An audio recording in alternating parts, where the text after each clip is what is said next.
Ladies and gentlemen, welcome to our discussion of what happened in the first full day of the 2018 FIFA World Cup. Earlier on this morning, the series of matches opened up with Uruguay taking on Egypt. It was a very scrappy affair, and it was a story that was supposed to be billed as the former Liverpool talisman in Luis Suarez taking on the current Liverpool talisman in Mohamed Salah.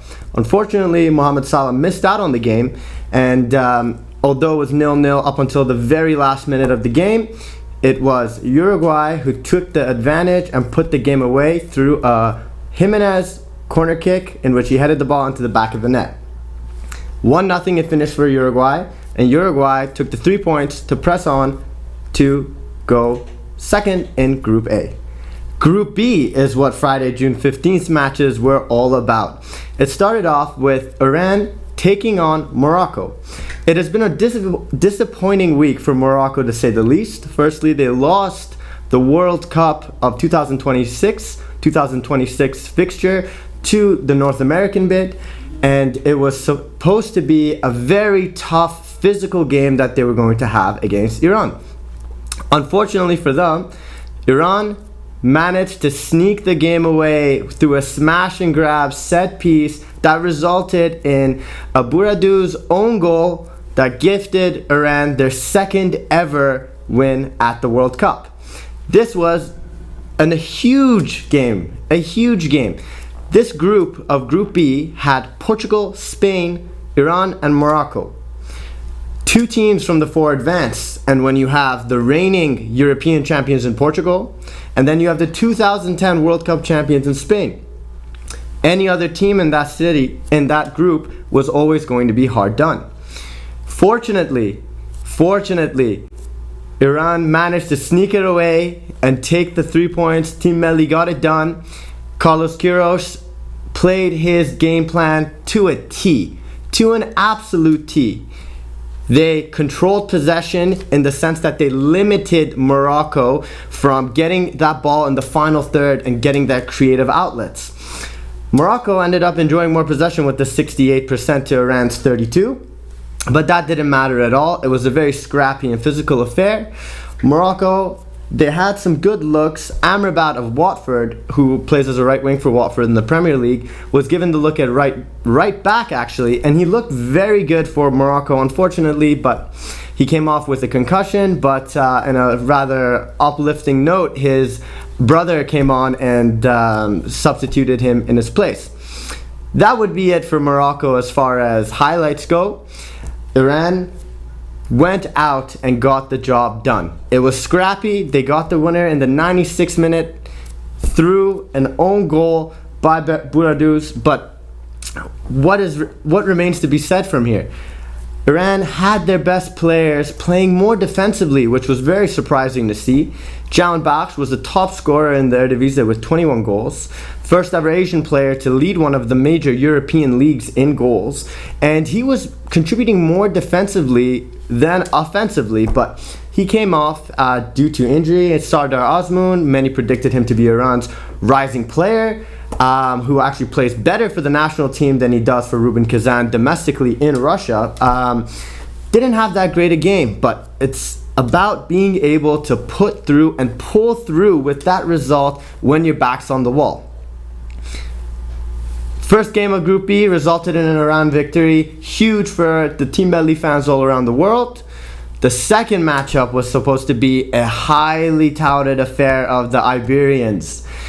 There is an extreme kind of ferocious animosity between the Spanish and Portuguese national sides based on their geographical proximities. Spain have had the rockiest start to this World Cup.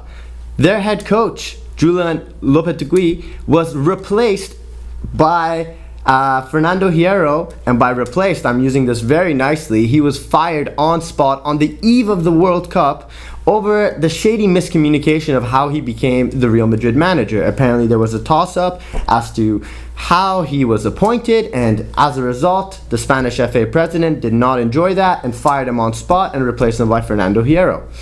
Fernando Hierro, of course, is a very decorated player in his own right, but that transition into managing a top team for the World Cup on the eve of the World Cup is a crazy ask.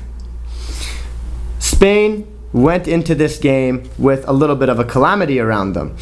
Their makeshift right back, Nacho, who actually is sort of a defensive player for Real Madrid, who kind of slots in whenever he's called upon. He's a bit of a journeyman for them in that regard, but he came in and he was playing for the injured Carvajal.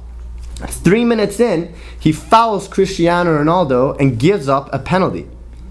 3 minutes into this match, Cristiano Ronaldo gets a penalty. I'm going to pause it right here just to tell you this.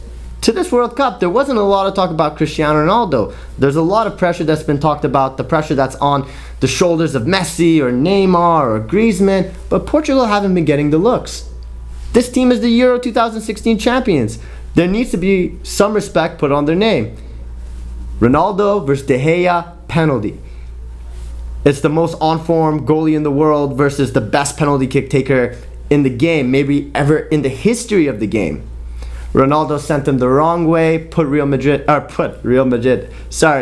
Portugal up 1-0 3 minutes into the game. The first 20 minutes, Spain weren't at ease into the game. Portugal were taking full advantage of that. That all being said, in the 24th minute, Spain scored through a Diego Costa golazo. VAR was talking about, is there a potential for the goal to be called back? He had a little elbow going into Pepe, and of course, Pepe is a full-on goon in his own regard, but the goal stood. It was a 1-1 game. Spain controlled it right up until the cusp of halftime, where guess who? Cristiano Ronaldo scores the second goal and put Portugal up 2-1 at the break. Spain responded positively to the game. Diego Costa, not to be outdone by Cristiano Ronaldo, scored his second of the game to level it 2-2 after a nicely worked set piece from David Silva, which resulted in Busquets heading the ball back into the field of play for Diego Costa to put it through. It was 2-2, and our journeyman Nacho decided to come back into the game, where he scored his first ever goal for Spain. His first ever goal for La Furia Roja by an absolute crisp half volley post in, and what a time for him to score the goal. Fernando Hierro, the Spanish fans, everyone was going full on bananas over this goal. It was truly remarkable. 2 goals Cristiano Ronaldo had in his pocket. Do you think he was going to finish there? If he scores 2, you can bet on the man who scored over 50 career hat tricks for various clubs that he's played to try to get a hattie. Cristiano Ronaldo gets a free kick, a Gerard Piqué foul. It was at the 88th minute mark where Cristiano Ronaldo said, "All right, boys, I've carried you this far. What's one more back injury got to do with this?" And he scored a sensational free kick. Top right, De Gea stood no chance. Absolutely no chance, by the way. De Gea, going into this game, was the most on-form goalie in the world. The second goal that he gave up, the first and third, nothing he could do. Ronaldo from set pieces, whether it's a penalty, whether it's a free kick, you have no chance. Free kicks, not so much so.